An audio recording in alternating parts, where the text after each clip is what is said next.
January 3, 2021. Dakilang kapistahan ng pagpapakita ng Panginoon.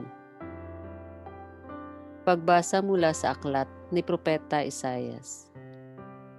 Bumangon ka, Jerusalem, at magliwanag na tulad ng araw. Nililiwanagan ka ng kaningningan ng Panginoon. Mababalot ng dilim ang ibang mga bansa, ngunit ikaw ay liliwanagan ng Panginoon sa pamamagitan ng kanyang kaningningan.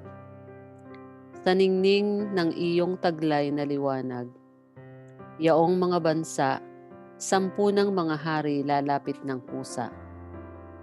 Tumingin ka sa paligid at tingnan mo ang nagaganap. Ang mga anak mo'y natitipon na upang umuwi. Ang mga lalaki magmumula sa malayo. Ang mga babae karga tila mga bata. Ang tanawing ito, kung iyong mamalas, ikaw ay sisigla. Sa iyong damdami pawang kagalakan, yaong madarama, pagkat ang yaman niyong karagatay iyong matatamo, at ang kayamanan ng maraming bansa ay makakamtan mo. Maraming pangkat na nakasakay sa kamelyo ang darating mula sa Madian at Efa. At sa Seba naman, darating silang may taglay na mga ginto at kamanyang. Ihahayag ng mga ito ang magandang balita tungkol sa ginawa ng Diyos. Ang salita ng Diyos. Salamat sa Diyos. Salmong tugunan. Puon maglilingkod sa iyo, tanang bansa nitong mundo. Turuan mo yaong haring humatol ng katwiran. Sa taglay mong katarungan, O Diyos, siya'y bahaginan. Upang siya'y maging tapat mamahala sa iyong bayan, at pati sa mahihirap, maging tapat siyang tunay. Poon maglilingkod sa iyo, tanang bansa nitong mundo. Yaong buhay na matwid sa kaniyang kapanahunan, madama ng bansa niya at umunlad habang buhay.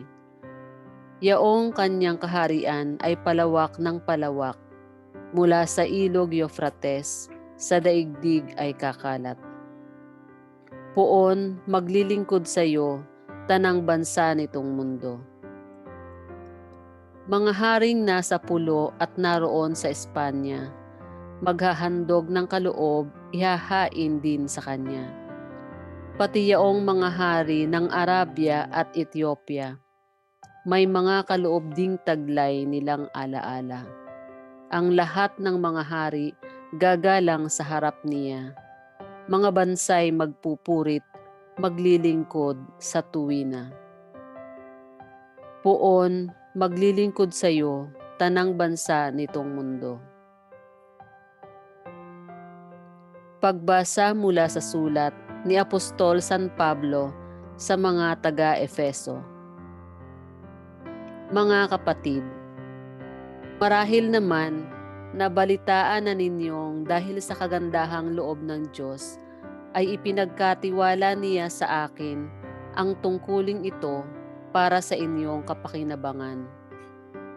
Ipinahayag sa akin ng Diyos ang kanyang lihim na panukala. Ang hiwagang ito'y hindi ipinaalam sa mga tao noong mga nakaraang panahon, ngunit inihayag ngayon ng Diyos sa pamamagitan ng Espiritu sa kanyang mga banal na apostol at mga propeta. Ito ang lihim. Sa pamamagitan ng mabuting balita, ang mga hintil, tulad din ng mga Hudyo, ay may bahagi sa mga pagpapalang mula sa Diyos. Mga bahagi rin sila ng iisang katawan at kahati sa pangako ng Diyos dahil kay Kristo Jesus. Ang salita ng Diyos. Salamat sa Diyos. Aleluya, aleluya. Ang talay aming nakita, kaya't kami nagsipunta upang sa puon sumamba. Alleluia, alleluia. Ang mabuting balita ng Panginoon ayon kay San Mateo. Si Jesus ay ipinanganak sa Bethlehem ng Judea noong kapanahunan ni Haring Herodes. Dumating naman sa Jerusalem ang ilang pantas mula sa silangan at nagtanong-tanong doon, "Nasaan ang ipinanganak na hari ng mga Hudyo? Nakita namin sa silangan ang kanyang tala at naparito kami upang sambahin siya." Nang mabalitaan ito ni Haring Herodes, siya'y naligalig, gayon din ang buong Jerusalem.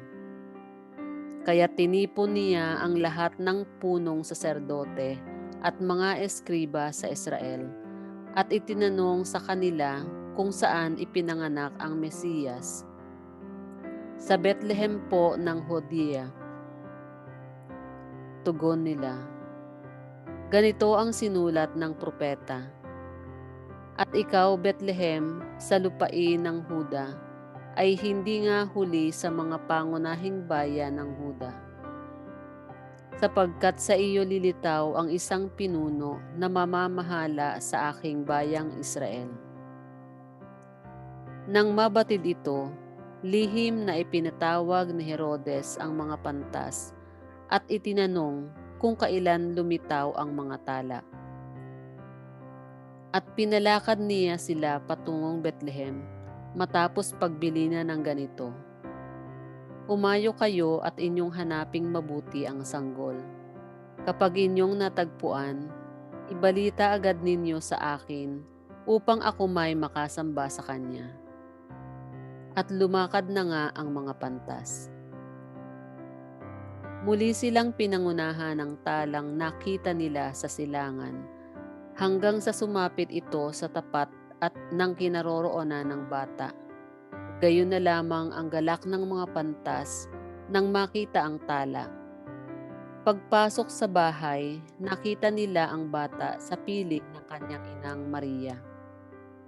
Lumapit sila at nagpatira pa at sinamba ang bata. Binuksan nila ang kanilang mga sisidlan at inihandog sa kanya ang dala nilang ginto, kamanyang at mira. Nang sila'y pabalik na, sinabi sa kanila ng Diyos sa pamamagitan ng panaginip na huwag na silang babalik kay Herodes. Kaya nag-iba na sila ng daan pauwi.